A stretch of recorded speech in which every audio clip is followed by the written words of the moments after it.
Hey guys, Ramsey here. Welcome to another video. Today we have a list, and it's actually a this year in perfume. And it's been a while since I've done one of these lists, so I thought it would be a good day to just sort of kick back. It's on a Friday.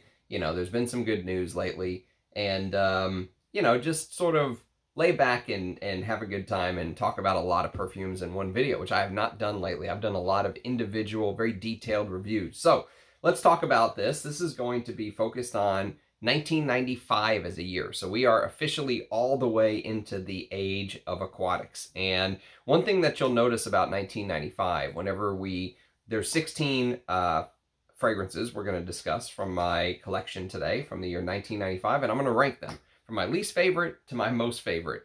And this ranking, of course, as I always say in all my videos, this ranking is ranked based on my personal taste. So I'm not trying to say number 1 is better than number 16.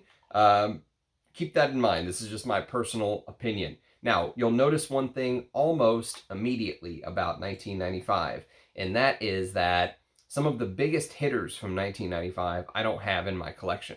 So I don't have things like Hugo Boss, I don't have Dolce Vita, I don't have Bulgari Pour Homme, I don't have the original Acqua di Gio. We're like officially in the heart of the aquatic wave now. But there are some aquatics in here, some fragrances that lean aquatic. There's also fragrances from 1995 that are very high on my wish list, 2 in particular. Serge Lutens La Mer is probably at the very top. I would love to have a bottle of La Mer. It's very hard to find, very expensive. And Bogner's Deep Forest, also Bogner Man from 85, but that house in general, Bogner Man and Bogner Deep Forest are high on my list of wish lists, but Bogner Deep Forest is actually from the year 1995. That's why I'm bringing it up. But you'll notice that, obviously, I don't have everything. These are just 16 fragrances in my collection from the year 1995. We're going to rank them. But first, as always, let's do Scent of the Day, and let's also talk about some historical events that happened in 1995. So Scent of the Day is actually a doozy, and it's one of my favorite fragrances from this house. Actually, it very well may be my favorite. It competes with Salome for my favorite, but today I am wearing Anubis by the house of Papillon. And this is a Liz Moore creation. You guys know I am absolutely in love with Liz Moore's work. I think she is a creative genius. And I think this is one of the best niche houses on the market. Everything from this house is full bottle worthy. Every single thing. I only have 2 full bottles actually, but I have many videos from samples that I've procured over the years. And so you can check out my thoughts on the house. I would also urge you to go watch our interview. It's only like an hour and 15 minutes. We probably could have talked for 3 hours. She did agree to come back on one of these days, so maybe when she has a new release or something, I'll offer to bring her back on the channel. But this is, I think, her masterpiece. And actually, it's funny because in the interview that we did, she mentions a couple times like, oh, there were points in my life where I really was thinking maybe Anubis was a flop. Like, not a flop, but maybe it was like a mistake. Maybe I just stumbled onto something as amazing as Anubis and I could never recreate it. Obviously, that's not the case. But, she felt the pressure of creating something like this and then having to follow it up because this really is brilliant. It's basically a fragrance that is filled with resins and leathery, smoky aspects. It has one of my favorite jasmine notes in all of perfume, but it's not a jasmine heavy fragrance, if that makes sense. There's some pink lotus, which we talked about yesterday when we did the review of Chambeau by Centauri Perfumes. That's a note that he actually used, but he used pink lotus absolute. This is pink lotus. And Egyptian jasmine in here. And in the heat, the Egyptian jasmine really pops. But what the stars of the show for me are the frankincense, the smoke, and the suede. There's this leathery suediness to it. There's thick, resinous, like billowing labdanum and resins and smokes. And it's almost like you're a pharaoh in ancient Egypt, I just imagine this sort of, I imagine smoke. I imagine this smell emanating from the palaces of places like ancient Egypt. It's smoky, it's resinous, it's leathery, suedey, but leathery. There's a little bit of immortelle, which some people dread in a fragrance, but I absolutely love it here. It's just, there's beautiful sandalwood. I think it's a masterful composition. And what's amazing is, while other houses, like for example, Roja, I did a review of Oligarch recently. He discontinued the eau de parfum of Oligarch and issued it in a parfum. There was no need. because the eau de parfum of Oligarch was completely fine, and there was also no need for the name change. But with Papillon's Anubis, she went the opposite way. So this, if she just would have put just a tiny bit more oil in here, this could have been considered an extrait. So when you spray for hours, like your hand, this is a 2-hour. I sprayed my hand hours ago. Look at this. Look how, you know, sort of oily it still is on my skin, because this is almost an extrait. It's so heavy. There's a lot of very high quality ingredients in here. And instead of just going a little bit more, calling it an extrait and doubling the price, like she probably could have done, instead she left it as an eau de parfum, and the prices on these are extremely reasonable. So yes, Anubis by Papillon. I'm going to review this very soon. It's funny because I've reviewed so many from the house that I don't own, and the two that are my most favorite, Salome and Papillon, are still left unreviewed. So I need to correct that. So I'm wearing this to try to remind myself of it, because I'm going to do a full review of this very soon. So let's talk about 1995. So what happened in 1995? So obviously the #1 event, as far as, and I remember being a kid and I remember when this happened, is the Oklahoma City bombing.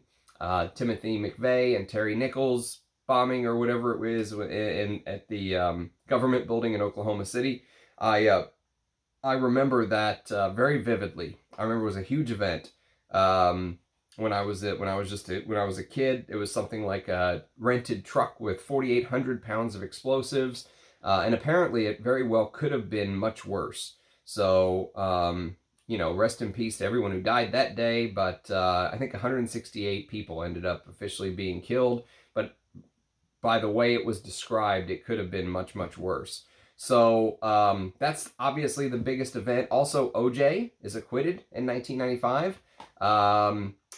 Michael Jordan returns to the NBA. I think Toy Story originally came out in 1995, if I'm not mistaken. There was a nerve gas attack in the Tokyo subway. I do remember that. That was big news for a little while. And of course, the bombings of in the Balkan War, apparently with NATO, comes to an end. So so yes, OJ. As far as like memories for me as a kid at the time, it's OJ, it's things like Toy Story, Windows 95, of course, came out. That was a big release. And what else? And of course the Oklahoma City bombing. Those were sort of the big news items looking back at the year 1995. So let's see, top songs of 1995. Don't Take It Personal, Monica. I think I sort of remember that one. December by Collective Soul. Okay. Someone to Love, John B. Got 5 on It, Michael Marshall. That's good stuff. All right, so there's probably a bunch more. You Are Not Alone, Michael Jackson, 95. Exhale, Whitney Houston. So that was the year. That was 1995 in a nutshell. So let's talk about some of the fragrances in my collection. So let's start with number 16. This is going to be a top 16 ranked, okay? And again, there's a playlist where if you want to go back and see all of my this year in perfumes, I think it's a fun way to break things down, because, you know, putting a particular fragrance, just one fragrance, it may be hard, but talking about the year and the time and the era really puts everything into context, you know? So I like this whole going year by year thing. So 1995, so number 16 on the list, and this may shock some people, but number 16 on the list, one of my most hated fragrances of all time. And I know there's some people out there that love this. I know there's some people out there that I really respect who love this, but I despise this stuff. In fact, the only reason I have it is because I wanted to review it for you guys, and I actually got a vintage bottle. I ended up getting a bottle from BPI. I think the new ones are marketed by Puig, but this is Jean-Paul Gaultier's Le Male. And for every teenage boy, you know, this was the scent of just about every teenage boy in the 90s and 2000s. I just can't stand, you know, it's that sort of lavender vanilla thing, right? That's the big combination, lavender, vanilla. And it's a Francis Kirkjohn creation. And I've always found his creations, many of his creations I've found just to be not to my taste. You know, he's a perfumer that there's maybe a handful of things that he's done like, for example, Ciel de Gomme or Absolute Pour Le Soir. Those are sort of the outliers. Much of his work is sort of, I'm not a big fan of Francis Kirkjohn, to be honest with you. And this is a perfect example why. This sort of shopping mall sweetness where you just smell it everywhere, you know, and it just smells so juvenile to me. That's the thing about this fragrance I really don't like, is not only is the sweetness just amped up to a level I can't handle, but it smells very juvenile. This is what I expect, you know, this is what I expect someone that could be my son to wear, you know, like somebody who is half my age. And I have a hard time wearing this out and about. It's just, I feel like I've really outgrown this. And I know there's some people that absolutely love it and swear by it, but I struggle when I wear this. And I struggle even more since I own a fragrance from the House of Escada, which is discontinued, called Casual Friday. I think Casual Friday is a much better take on lavender and vanilla and tonka, and there's a little bit of tarragon. What's crazy is there's my secret ingredient in here, tarragon. I love tarragon in perfume, and so there's tarragon in here, and I still just cannot stand the sweetness. There's also some mint, but I don't get very much mintiness because it's just drowned out by this sort of, I don't know, this sort of overly sweet, generic tonka vanilla thing that just ended up taking off. This is like where things really changed. So Le Male, number 16, one of my most hated fragrances of all time, actually last on the list. Okay, number 15. Number 15 is a discontinued fragrance, believe it or not. It was marketed by Dana for a long time. So this is a budget fragrance, but you know what? It's not as cheap as the bottle and everything would make it seem. I put it ahead of Le Male, if that tells you anything. This is Dana's Navy for Men. And I got this from fragrancebuy.ca for like $10. That no one wants this stuff. And if you take a look there, you can sort of see the detailing on the bottom. And look at this cap. I mean, you can't even pick it up by the cap. It just falls right off.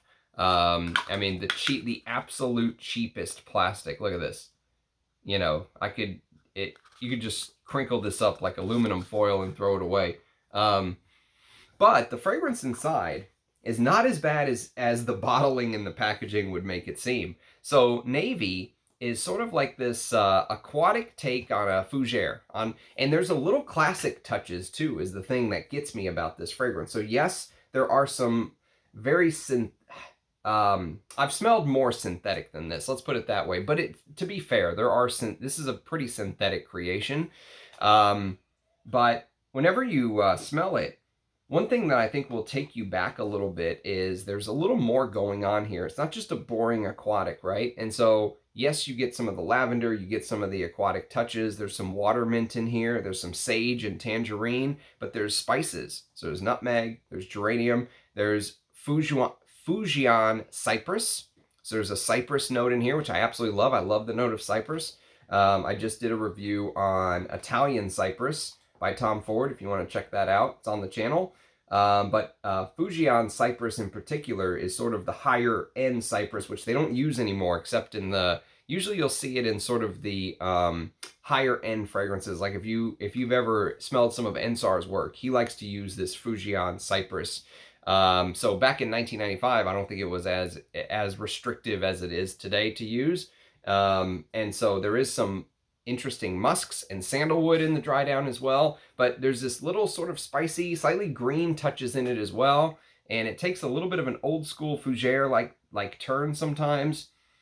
So it's not just a boring aquatic is where I'm going with this. So give Navy for Men a try. Don't pay more than 15-20 bucks for this, I would say, even for the bigger bottle. This is the 100 ml. Deerfield Beach, Florida, Dana Classic Fragrances Inc. So I'll tell you what, I completely see why this is discontinued and why they're selling it for like $10 on fragrancebuy.ca. But yes, Navy for Men, number 15. Number 14.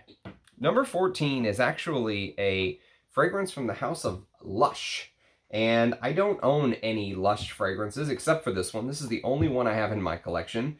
And this was actually gifted to me by, I want to say Moudesir sent this to me. This is an older bottle. They changed the packaging many, many times. So this is what one of the really old bottles look like. And then I think they ended up giving it sort of this weird looking label. And now it's in like a black bottle. It says Gorilla. I don't know. But apparently it's still in production. And this is called Karma. So Karma is one of the most hippie patchouli fragrances you will ever smell. So think about lemongrass and patchouli, and just imagine like walking into one of those hippie, what do they call it? Like a hippie salon or hippie shop, or just imagine walking into one of those places, right? And they've got like the water pipes, can't call it a bong, it's a water pipe, right? Over on one side of the store, and there's like psychedelic artwork and all this stuff, and maybe they do like weird massages in the back over there, and but the whole place just, and there's rolling papers and all this stuff, right? And the whole place reeks of patchouli and lemongrass, right? And that's how this fragrance smells. It literally smells like it's a huge fragrance too, so you have to be very careful because it's very spicy and earthy, and it lasts forever. I mean, you spray this and it projects and lasts forever and ever, like you're wishing it's gone kind of thing. There's a little bit of fir resins, cinnamon, and elemi resins in the base, but it's really about the patchouli and that lemon, sweet acacia, lemongrass thing going on with a touch of lavender. It's I'll tell you what, I mean, if you love the smell of head shops, this is your fragrance. This is absolutely your fragrance. I don't think I could wear this anywhere except like maybe to bed and then wishing I hadn't sprayed it on. But it does get some points because I've never smelled a fragrance that smelled so much like a head shop, like a hippie den or whatever you want to call it. So that is that's Lush's Karma. All right, so that is number 14. Number 13. Number 13. You know what? I made a mistake. We're going to re-rank these. Well, we're not going to re-rank them. But I'm going to just real quick, I doubled one up. So actually it's going to be a top 15. So this is 15. It's not a big deal, but this is 14. And then Lush's Karma is going to be number 13. Apologies. Top 15. So number 12. Number 12 is actually a Michel Almerac creation. It's actually probably one of the cheapest Michel Almerac fragrances that you can buy. And this is from the house of Nikos. It's actually the only fragrance from this house that I own. And this is called Sculpture Homme. Now, this came out all the way back in 1995. I know that currently it's being marketed by Coty. I know that my bottle is actually distributed by Coty / Prestige LLC. So I have no clue if there's reformulation with this or anything like that. All I know is this is also a very cheap fragrance. I paid less than $20 for this. It is a very fresh, slightly sweet fragrance that has this beautiful orange blossom accord in the top. And Michel Almerac creates some amazing perfumes. He's an all-star, perfumer. And the orange blossom in the top of this, orange blossom and neroli, those two notes in particular are actually very hard to do. I think it takes a really skilled hand to do a proper neroli and a proper orange blossom fragrance. And here, the orange blossom in the top smells expensive to me. Even though it's very cheap, dollar-wise, this is not an expensive fragrance. You get a perfumer, I think, who really knows what he's doing. So it's orange blossom with bergamot, coriander, lemon, and mandarin orange, with geranium, lily of the valley, jasmine, and rose in the heart. And then the base is tonka bean, benzoin, amber, and cedar. And so just imagine like strolling down the beach, and maybe you have your bathing shorts on, and you're wearing like a white button-up shirt because you want to be presentable, and some sandals or something like that. This is the fragrance for that occasion. White button-up shirt on the beach. It's really... when I think about fresh fragrances from the 90s, I don't want to wear CK1 or, those, I don't want to wear Acqua di Gio. Actually, the fresher fragrances that I would probably reach for is something like this, or a couple of the others that are coming up here later on the list. But this is one of the, if you said, Ramsey, pick some of your favorite fresh fragrances, believe it or not, this would be one of them. Even though it's a cheapie, it just goes to show that, expensive as far as dollars go, do not always turn into a great scent. There are some amazing cheapies out there. If you're exploring the fragrance world, and you know, it's impossible to smell everything nowadays, but don't overlook some of the cheapies just because they're cheap, would be my advice. So Sculpture Homme comes in at number 12. Apologies for trying to add an extra one in there. So top 15. So we've got Le Male at number 15, Navy for Men number 14, Lush Karma number 13, and then Sculpture Homme number 12. So number 11. Number 11 is actually a fragrance that is still around, but it's been reformulated. So if you're going to buy this, you have to find the older bottle. You've got to find the original issue when Parlux was the distributor. And this is from the house of Fred Hayman, and this is called Touch for Men. Now, Touch for Men, interestingly enough, there is an interview that I saw with the creative director of Parlux at the time in the mid 90s, and he just flat out said it. He said that Touch for Men was created to be a clone, or not a clone, but it's supposed to be their idea was to create a modernized Brut. All right. So if you go back in time to the days when men wore Brut as their fragrance, and I'm sure many of your fathers or grandfathers wore Brut as their scent maybe scent for the entire life. Back then, you know, men picked a scent and they stuck with it their whole lives. But if you're familiar with Brut, the older bottles of Brut, that's exactly what the Parlux version of Touch for Men smells like. There's some lavender, there's some spices, there's some amber. It'll definitely put you in that, you know, Brut mindset. And, you know, the whole idea is they wanted to use ingredients that were maybe a little bit higher end, a little more modernized on the touch, but it is absolutely, you know, if you're familiar with Brut, you will get that DNA when you smell the old bottles of Touch for Men. Now, the new ones that it's still in production, I don't know who the distributor is, but it's not Parlux anymore, and rumor is they've completely changed it. So, you know, if you like the idea of finding a more modernized Brut, try to find the ones that are distributed by Parlux, but that's Fred Hayman's Touch for Men, the only Fred Hayman in my collection.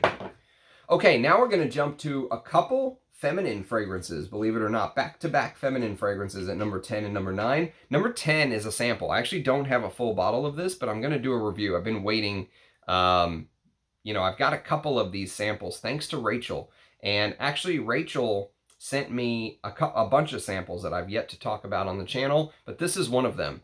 And this is called Hermes 24 Falburg. And if you don't know, you know, Rachel's sort of like one of the ambassadors of Fragcom, I would say. She always leaves comments on the video. She's actually a very supportive friend, beautiful human being.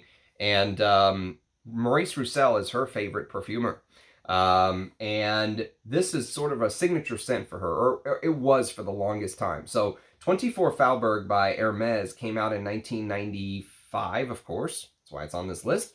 And it's sort of this floral, spicy fragrance. So you get little bits of hyacinth and orange blossom. Again, orange blossom is a very tough note to do. Here, it's done to perfection with some gardenia and jasmine and iris and common elder. It's a beautiful floral bouquet with the ylang-ylang, just brilliantly done. Very French in style. And it's a proper chypre fragrance, too. That's the other thing I should mention. And I love chypres. And here, Maurice Roussel and Bernard Bourgeois sort of mixed it with peach. So there's a little bit of that fruity peach and patchouli in the base, because, of course, you have to have some patchouli in the base and probably some oak moss. Even though there's none listed, there might be just a touch of oak moss with amber, sandalwood, and vanilla. And it's just a brilliant floral creation. Very hard to do a floral fragrance that I'm really taken with. This is a brilliant perfume. So, and this is the original Roussel creation. Now, there are rumors that when Jean-Claude Elena came in, that he reformulated 24 Falburg, and it's a little bit different than the original creation Maurice Roussel, you know, created for Hermes in 1995.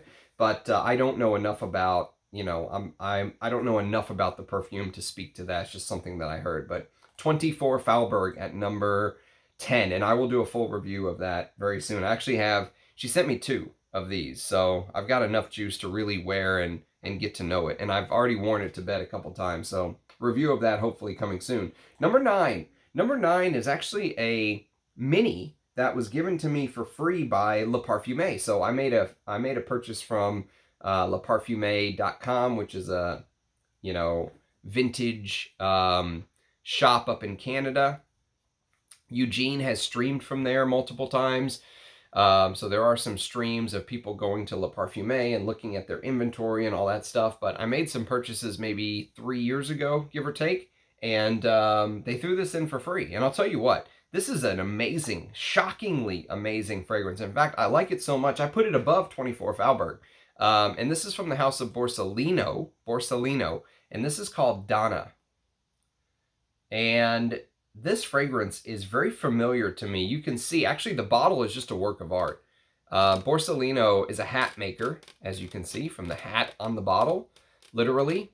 And this bottle was created by one of the greatest bottle creators of all time, Pierre Denard. And this fragrance is really shocking how much I like this. It was last marketed by Santanine. And this is a fruity floral chypre is basically what this is. And I just got it all over. Of course I did. But it's fantastic. It is so unbelievably good. So here's the note listing. Lily of the Valley, mandarin orange, rosewood, water, jasmine, and citrus notes, whatever that is. With lilac, orange blossom, peach, rose, violet, and ylang ylang, with a base of ambergris. And it's, you know what's funny is it smells like you're really smelling real ambergris. It smells like the ingredients in here are of the highest quality. Ambergris, cashmere wood, musk, sandalwood, and vanilla. And you know, some people give cashmeran or cashmere wood like a bad rap. I don't think it's necessarily a bad thing. I think it's just how it's used. And here there is this unbelievable modernity to it. So it's vintage in style because of just the creation itself. Lilac and all that stuff in a chypre is obviously going to lean old school, right? But then they sort of modernized it a little bit with the base, with a little bit of that modern cashmeran. It's like just putting a cashmere sweater on. It's just like hugging you, you know? It's beautiful.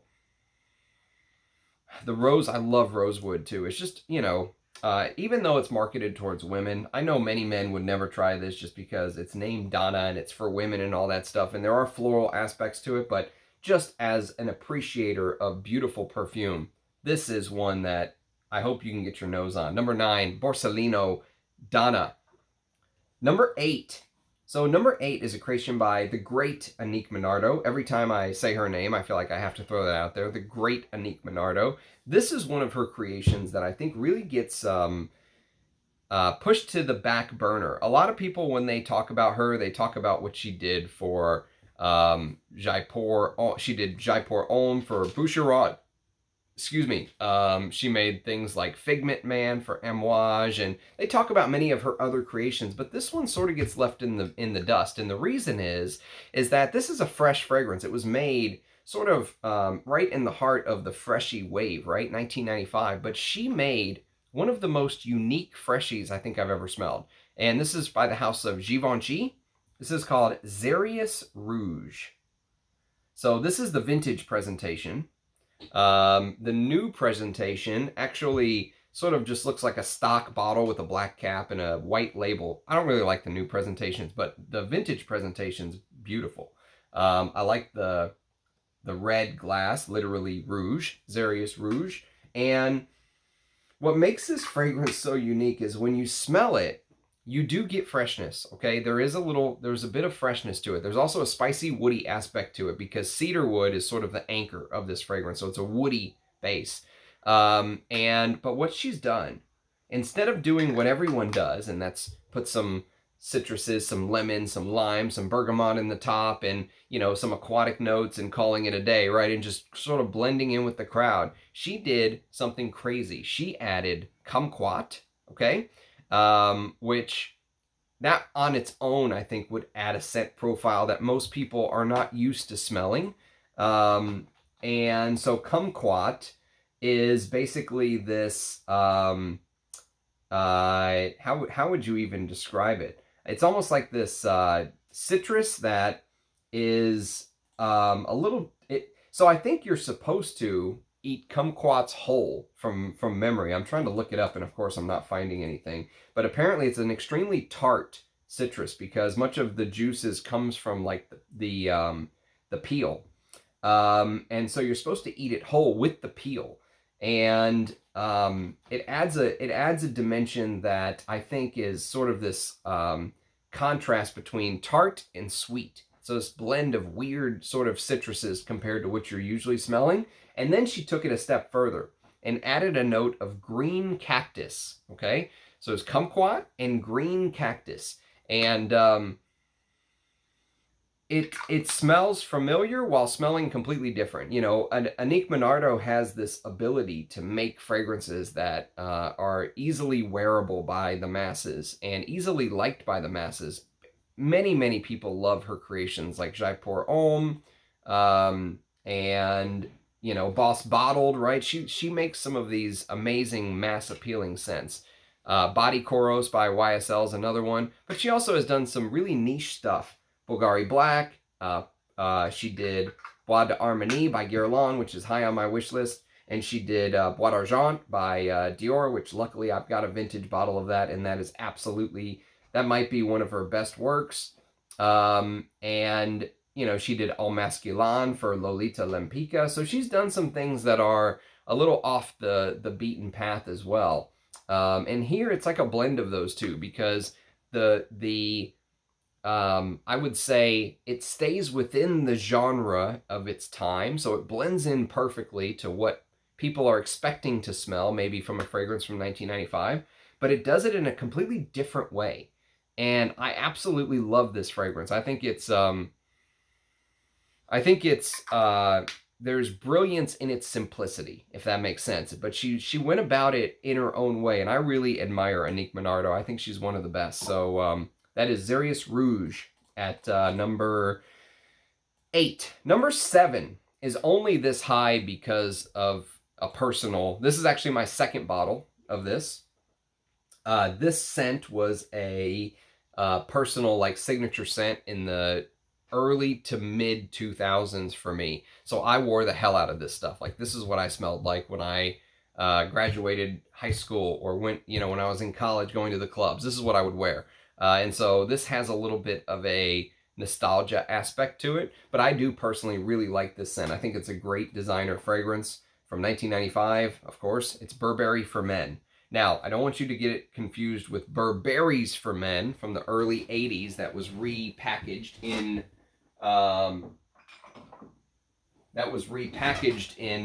the 90s. This is Burberrys for Men. This is the best Burberry fragrance ever created, hands down. Burberrys for Men. If you can find this, you can see right there, Burberrys for Men is the one from the early 80s.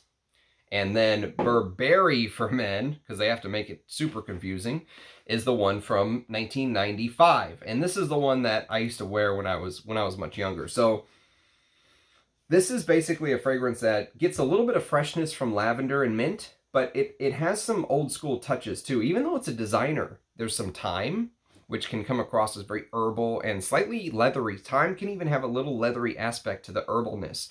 There's some bergamot, there's moss, okay? So some oak moss in here with some geranium, sandalwood, amber, and some cedar wood in the base. But it's actually for a designer.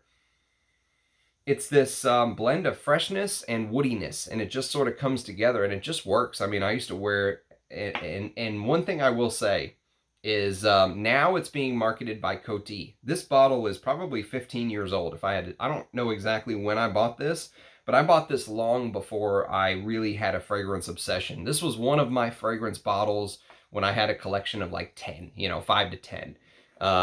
And I've had this bottle for a long time, so I don't know, you know, it doesn't say marketed by Coty on the bottom. So I'm guessing this is an older bottle before Coty took over the distributor, or marketing, or so I don't know if the new one's been reformulated. I honestly don't know. But this if you take a look at the bottle, look at this. This is probably one of the fragrances in my collection that has the most sediment in it. I mean, I've never. It's like they didn't strain it properly. It smells amazing. It doesn't smell like it's off or anything. But I just found that very interesting. It's like a damn snow globe. But yes, Burberry's for Men is an amazing designer. So that's Burberry for Men from 1995. Next on the list, number 6. So that was number 7. Number 6 is probably the greatest orange blossom fragrance, I think, in my collection. Let's put it that way. As far as like king of the orange blossom fragrances, this is it. And you know what? If I ranked orange blossom and neroli as a scent, I know they're two different things, but I always sort of bunch them together in my mind. If I rank them together, or if I rank orange blossom as a scent higher, this could easily be number 1. I mean, this is, I think, a brilliant composition. It's from the house of Serge Lutens from 1995. It is Fleur d'Oranger. So Fleur d'Oranger is, like, to me, it's the orange blossom fragrance. Like, if you said, Ramsey, from your whole collection, pick one fragrance that epitomizes the orange blossom, that shows it in exactly the light that it should be, this is it. This is it. It is absolutely brilliant. It's orange blossom with some Indian tuberose and jasmine. So right there's 3 white florals. Bam, bam, bam. And I think that tends to really put some people off because, you know, even though it's a unisex fragrance, I think the heavy hit of white florals in the opening puts people off and they don't give it a fair shake. But this is a Christopher Sheldrake creation, remember. So what he's done is he has mixed it with cumin, nutmeg, hibiscus seed, which is also known as ambrette, and white rose. So it's white rose with lemon. There's a little bit of this lemon zest, but really it's the cumin. The brilliance is that orange blossom heavy opening with that animalic, dirty, sweaty cumin. And this could smell amazing on a woman. And if for a guy, if you're brave enough to wear this in the heat, the hotter it is, the better this smells. I've really come to enjoy Fleur d'Oranger. I wasn't sure about it at first, to be honest with you, because that white floral orange blossom hit with tuberose is like, whew. But, of course, perfectly balanced Christopher Sheldrake. So, Fleur d'Oranger at number 6. Number 5. Number 5 is probably one of the Hall of Fame Creed fragrances that came out, you know, between, let's say, 85 and 95. There were a bunch of Creed fragrances that were released by Pierre Bourdon under the Creed name that, of course, he didn't get credit for until very recently, and this is one of them. This is Silver Mountain Water. So Silver Mountain Water is sort of one of the fresh trios at Creed, I would say. So, of course, you have Millésime Impérial. Creed does fresh fragrances fantastic. That is really their, that's their forte. That's what they can really stand on their own 2 feet and, you know, confidently say, we do this just about as good as any other house out there. And this is one of them. And so this is basically bergamot with black currant. And the black currant note in here is absolutely perfect. It's one of the best blackcurrant notes in all of perfumery, in my opinion. Blackcurrant with galbanum, orange, tea, and again, that tea note in here is done brilliantly as well with musk and sandalwood, that very fresh, you know, white musk sandalwood thing that Creed does, that very smooth sandalwood with a little bit of this ozonic aquatic feel. Imagine you're up on the top of a mountain, right? And imagine like you're sniffing the air that is the air is getting lighter and lighter and lighter the higher you get, right? And you're also, let's say you're still in a point where, let's say the water's not frozen necessarily, but the stream is still sort of running and you're sort of catching a glimpse of the stream running down the side of the mountain. You're smelling that ozonic air, the aquatic stream right there, and then you're getting that fruity, there's like a fruity blackcurrant bush right there. It really is pleasant, very pleasant creation. There's a little bit of a floral touch in here as well, which isn't listed. There's no floral notes listed, but I get a big hit of something. I don't know what it is. Maybe there's some rose, jasmine. But it's very fresh, citrusy, ozonic, sort of aquatic, fruity because of the blackcurrant, and it's just a brilliant, just a perfect Pierre Bourdon creation. This is the type of stuff that Pierre Bourdon executed to perfection, and it's a shame when you go to places like Parfumo that Pierre Bourdon is not listed as the perfumer. He absolutely should be given credit for his work at Creed. I really hope Creed does the right thing, and you know, they're sort of in a tough spot because they're trying to, you know, play with this crazy history that Olivier Creed made up, and now he doesn't even care because he sold the company, and then BlackRock sold it again now to Kering. So I think Kering will be good for Creed, though. I think they will. I think they'll really. You're going to see Creed everywhere, is my thought. They already did a new release. It was called Carmina. Carmina, yeah. And apparently it's like a black cherry, peony violet thing. I don't know. I'm not really that interested in smelling it anyways. If it falls in my lap, I'll do a video on it, but I'm not one of those people that's going to run out and try to, you know, right the very first day, drop my video. That's not me. I don't really care that much. But yes, Silver Mountain Water is one of the Hall of Fame Pure Bourdon Creed creations, in my opinion. So that is at number 5. Number 4 is a shock, probably to many people, but honestly, I think this was one of the greatest tomato leaf fragrance I've ever smelled. And this is called Trussardi L'Uomo.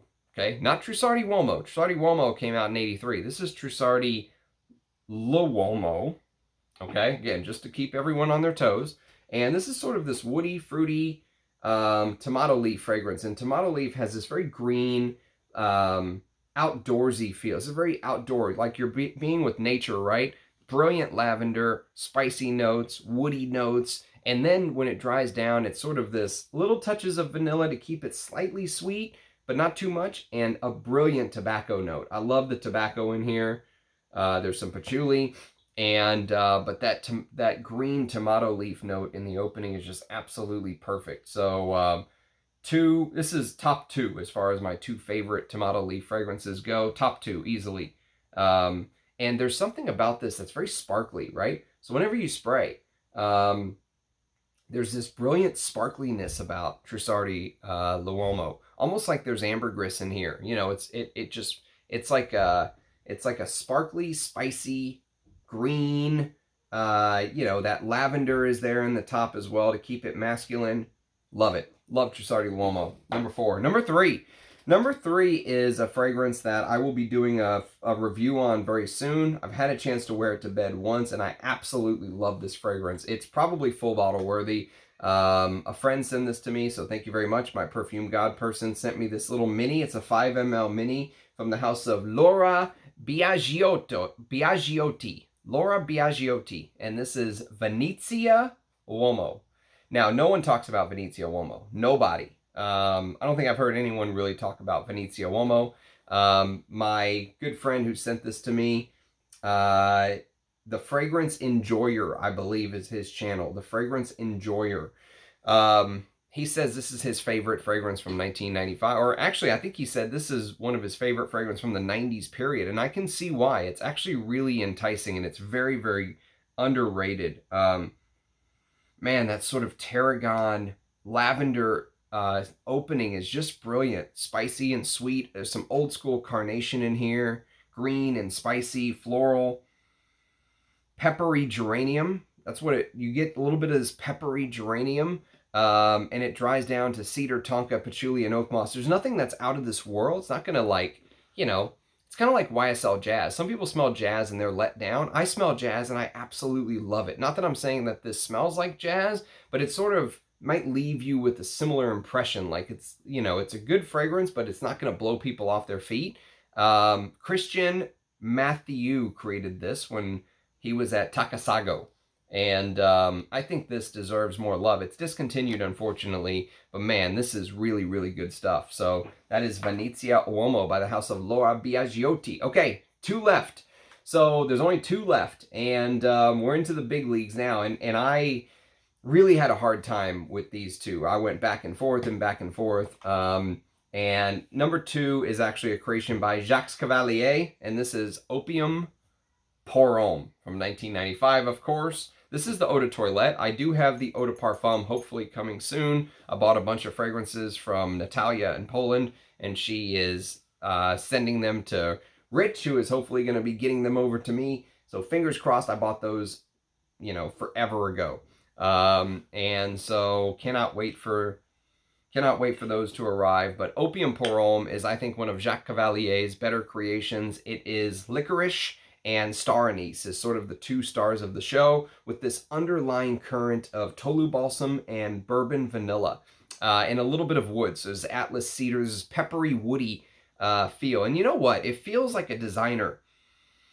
There's a little bit of like this sweet and sour feel to it because of the licorice, right? So the licorice and the star anise add this sort of sweet and sour, peppery, spicy combination. And it's actually, because of the vanilla and the Tolu balsam and all that underneath, sort of the boiling resins underneath, if you will, very easy to wear. And many people consider this a winter fragrance, at least for the eau de toilette. For me, I think this is a year-round fragrance. I think this is much more versatile than what people give this credit for. I don't think this is just a winter fragrance. And speaking of blackcurrant, so I mentioned that this is probably one of the greatest blackcurrant fragrance, as is, of course, this right here, Enchanted Forest. This is probably, you know, we're talking about some of the greatest blackcurrant fragrances in my hands right here, and this is actually right there with them, believe it or not. The blackcurrant and Opium pour Homme is fantastic. Sort of coming down to the end of the years when YSL was putting out good fragrances, it's sad to see what's happened to this house with what they're doing now. YSL myself, apparently, according to Rich, is absolutely atrocious. I've never smelled it, but I believe it's atrocious from I thought it was going to be, and then hearing him say it confirms it. YSL is just a house that has completely crashed into the side of the mountain. But back in the mid-90s, they were still firing on all cylinders, and this is a good representation. It's just sad to see what's happened to this once great house. So that is Opium pour Homme by Jacques Cavalier and YSL from 1995. So that leaves only number one. And number one is a Guerlain, believe it or not. And it is a discontinued flanker by Guerlain. And I'll tell you what, this is so underrated because very few people talk about it because it's like this weird sort of flanker, but man, I've really fallen in love with it this summer. This is Un Air de Samsara. Un Air de Samsara. And I've got a tester bottle. I think Anuj at Enchanted sent this to me. Thank you, Anuj. And so you can sort of see the notes on the back there. Fresh notes, jasmine, sandalwood. But really, you know, it's got that Mysore sandalwood because I think this was a one-run fragrance. I think this ran one time and they discontinued it. So I don't think it lasted more than 5, 6, 7 years. But this came out, like I said, in 1995. So the original bottles of this had the Mysore sandalwood in it. I would assume many of the bottles floating around have that Mysore sandalwood if you're going for the flanker, Un Air de Samsara. Because as long as you stayed, let's say, 2000 to 2001 and before in Samsara, they had that Mysore sandalwood. So brilliant, you know, sandalwood note. You know, with that you just can't recreate that Mysore sandalwood note with the modern stuff that they're using, like Javanol and stuff like that. It's so much sharper. The modern Javanol and all these other ingredients, they really hit you, and it's sharp and hard. Like imagine Le Labo Santal 33, that sharp, pickly sandalwood note. The sandalwood in these old bottles, Jean Patou and old Guerlains where they use the real Mysore sandalwood, it's completely different. And it's not what people expect. They think they're going to get this, and they think it's going to be like an amberwood, like, oh, it's a vintage fragrance, so it's going to just explode. And no, it's the opposite. Actually, this is so milky smooth. It's silky.